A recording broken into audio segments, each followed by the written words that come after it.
Ինչ են բոլորը ասում, որ Սամվել Կարապետյանը Ռուսաստանի մարդն է։ Российский гражданин,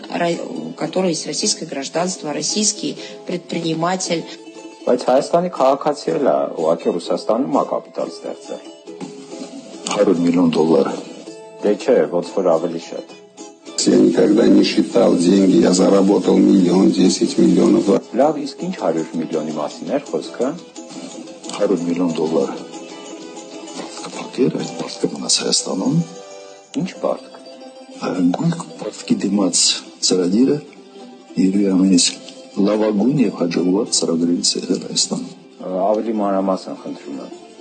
2001-ի այսօրը Հայաստանի ժամանում Վլադիմիր Պուտինը հենց այս այցելությամբ է որոշակի անում գույք պարտքի դիմաց ծրագիրը, որով Ռուսաստանին ունեցած $100 million պարտքի դիմաց ռուսներին են տրվում Հայաստանի մի շարք խոշոր ձեռնարկություններ։ Я хочу со всей определенностью сказать, что это предложение было с нашей стороны.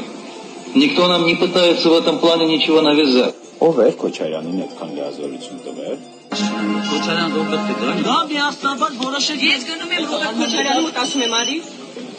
Գալիս է այստեղ միասնաբար ոչ մեկ իր անձին վտանգ չի սպառնում։ Միասնաբար բոլորի հետ միասին որոշենք մեր երկրի ապագա։ Ու ինչ որոշեցին։ Գյուղի այսպես հիմա մենք չունենք, բայց участковին այս գործը ի վիճակի է վճռականության դեպքում, ցանկության դեպքում բաց է։ Հետո ոնց որ գազնել էին, հա, տվել ռուսներին։ Փաստ է։ Դե հա էլի ռուսական պետական Գազպրոմի։ Газпром. Национальное достояние. Բա հետո, բայց ոնց որ Սերժ Սարգսյանը մեզ եվրոինտեգրման էր տանում։ Օրը եւ համապարփակ ազատ առևտրի գոտու համաձայնագիրը, որ ներկայումս բանակցում է Եվրոպական միության հետ,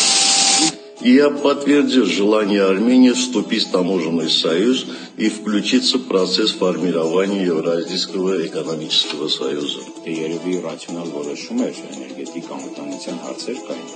Բաղրամյան պողոտայում ցուցարարները արդեն 3 օր պայքարում են էլեկտրաէներգիայի թանկացման դեմ։ Բա հեծը ինչ արեցին։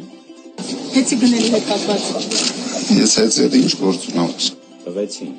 Հրազդանի ճեկն էլ Գազպրոմը տվեց, ոնց որ թե ռուսական ներկայությունը գնալով խորանում էր։ От «Газпрома» до главы правительства новым премьером Армении стал Карен Карапетян, который до этого возглавлял национальный филиал российского газового монополиста. Սամվել Կարապետյանը, ով պարտական է Գազպրոմի տենդերներին իր կապիտալի համար, եւ Կարեն Կարապետյանը հաստատի Գազպրոմի, հետեւաբար Ռուսաստանի տեղապահներն էին Հայաստանում։ Պարոն Կարապետյան, Սամվելյան, պերսոնալ քիչ շնորհակալություն։